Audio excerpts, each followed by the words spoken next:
Hi guys, my name's Robbie and today I'm going to be making a Yemeni dish called Saltah, and I'm going to talk about the Yemeni war and explain what is happening over there at the moment and try and make sense of it for people who don't know about it. Okay, so the Saltah comprises of three different parts. You've got your stew part of it, you've got the Zhug, and you've got the Hulbah. So the stew part, the ingredients for that you will need 4 potatoes. I've gone for Maris Piper because you're going to want them to be mashing potato, so that's what I've gone for. 2 onions, 2 tomatoes, and 2 tablespoons of coriander. And you will need 1.2 litres of stock as well. Second part is the Zhug, and that is basically a spicy sauce that you're going to make. So for that you need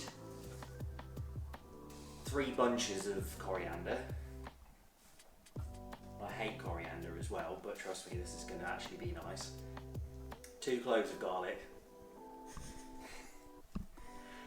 I've gone for 4 bird eye chilies here. The chilies need to be green and they're meant to be spicy, but you might want to put them in 1 chili at a time and adjust it to your heat preference.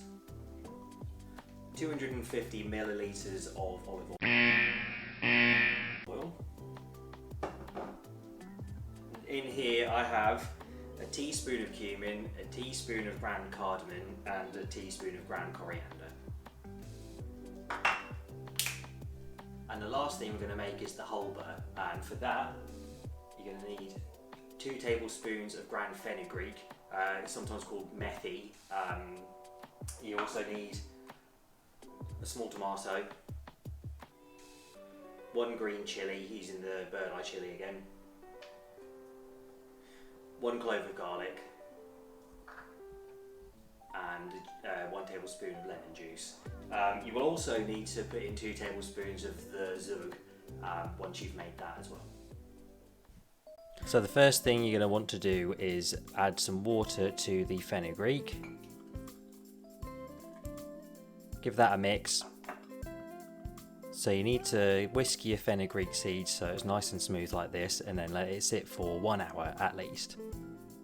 The next item on your list to make is the Zhug, and you're going to need a blender for that, and you're going to want to put all of the ingredients for the Zhug in the blender and then obviously blend it. So you've got your 3 bunches of coriander. I'm starting with 2 chilies and seeing how that tickles my fancy. 2 cloves of garlic. 60 millilitres of olive oil, and I got that wrong earlier, it wasn't 250, it was 60. 1 tablespoon of lemon juice, because tablespoons are a proper measurement, not like cups that confused me earlier. And then your spicy boys, scientifically known as cumin, ground coriander and cardamom. And then on you go! Then blend it up until it's this consistency. Or you can blend it up more if you want. I'm not going to tell you what to do because you're your own person. So get a big saucepan and make sure it's a heavy bottom one, and then you're going to add the oil that you accidentally overpoured when you forgot how much 1 cup was worth, and then turn that on and then start adding your onions. Next you'll want to chop your tomatoes and then peel and dice your potatoes. Fry off your onions for a couple of minutes and then add them. Once you've added your tomatoes and potatoes, give it a mix and then add in your 1.2 litres of stock, bring it up to a simmer and then leave it for 25 minutes. While it is simmering, you can then finish off making your Hulbah, but I will show you how to make that after I talk to you about the war in Yemen and the crisis that's going on there at the moment. Yemen is a country on the south of the Arabian Peninsula and is bordered by Saudi Arabia and Oman. In 1990, the Yemen Arab Republic and the People's Democratic Republic of Yemen unified to become the country of Yemen as we know it today. In 2011, inspired by the Arab Spring, people protested against the government over corruption and unemployment, and in February 2012, President Ali Abdullah Saleh ceded power to his deputy, Abdrabbu Mansur Hadi, who attempted a more democratic government. One of the biggest protests came from a political Shia Muslim group called the Houthis, who had been at war with the Saleh government for years. The Houthis were based in the north of Yemen, bordering Saudi Arabia, and are allegedly anti-American, anti-Semitic and anti-Zionist. A UN-sponsored dialogue was set up in 2013 to decide the future of the country. A suggestion to split the country into 6 federal regions was made, but the Houthis claimed that it was undermining their own distinct interests and national vision. Add this to the distrust of Hadi, since he had profited from the corruption of Saleh's government, and the talks fell apart. The Houthis, supported by parts of the Yemeni population, start taking control of areas in the northwest of Yemen, but lack the firepower, so surprisingly turned to former President Saleh, knowing he still had forces loyal to him. Saleh saw this as an opportunity to take back power and agreed to join them. The Houthi forces managed to take control of western Yemen, and by 2015 had taken control of the capital Sana'a. Next, they set their sights to Aden, where President Hadi was located. Hadi then fled to Saudi Arabia. Meanwhile, other groups had taken advantage of the political unrest, such as Al-Qaeda in the Arab Peninsula, AQAP, and ISIS. Saudi Arabia saw the Houthi success as a threat because it claims that Iran is backing the group. While Iran has claimed to support the group, it said it is not giving them arms or supplies. Saudi Arabia set up a coalition of 9 predominantly Sunni countries to help return Hadi to power. It also received weapons and intelligence from countries such as the USA and Great Britain, and proceeded to start an aerial bombardment campaign against Houthi-held territory. It said that 1/3 of the Saudi-led coalition airstrikes have targeted non-military areas such as schools, markets, hospitals, places of worship, weddings and funerals. The USA even began its own bombardment of areas of Yemen, targeting AQAP and ISIS. An embargo is placed on the Houthi-held ports, only allowing aid shipments into the country, but they are insufficient for the population who are suffering. More than 2 million Yemenis are internally displaced, and in 2016 there was a cholera outbreak which affected more than 1 million people and killed over 2,200.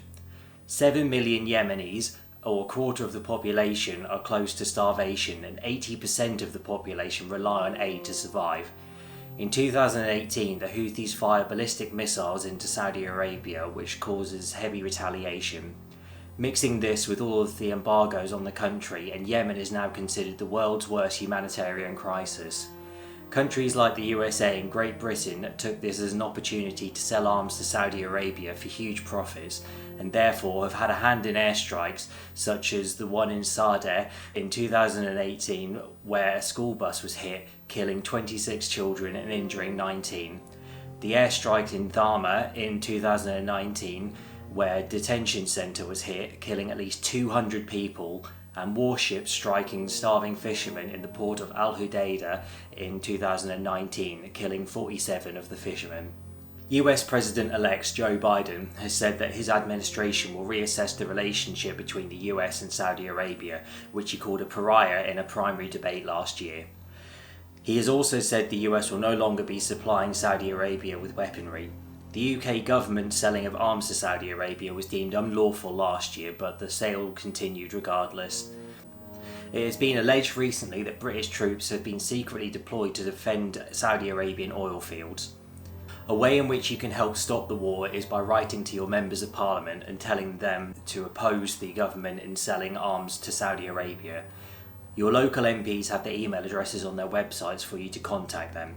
If you are an American, you can call Congress and demand the US ends its involvement in the sales of arms. You can also donate money to charities helping people in Yemen. I will leave a link below with some information as well as links to charities. Please click the link and then come back to watch how I make the rest of the Saltah. Thanks. Welcome back. So to finish making your Hulbah, you're going to want to drain the fenugreek of water, but leave a little bit left. I've then added it to a bowl and I'm going to whisk it. And you're going to want to whisk it until it goes a bit of a lighter colour and a denser texture.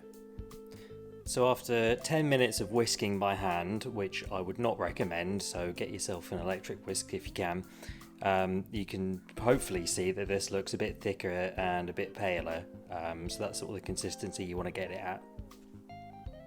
So next you want to get your blender again and leave in 2 tablespoons of the Zhug in preparation for the Hulbah.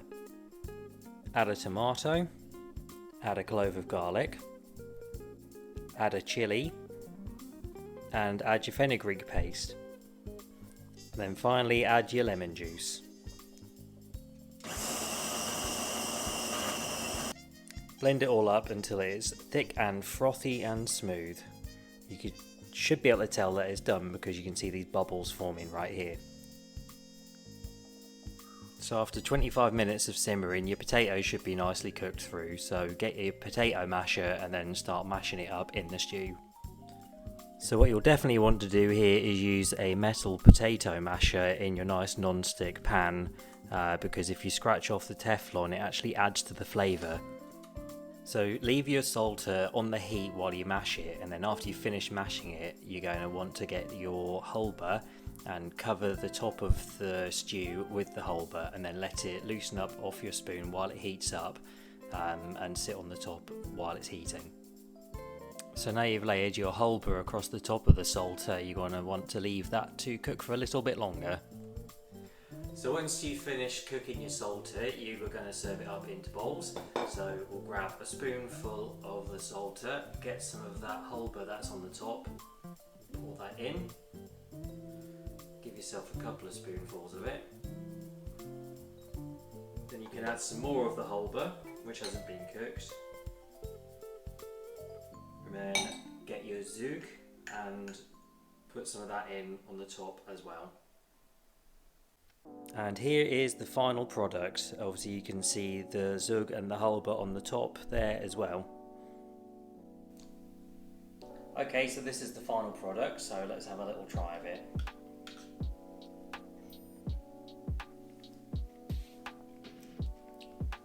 So it tastes a little bit like a cross between a curry and a potato soup.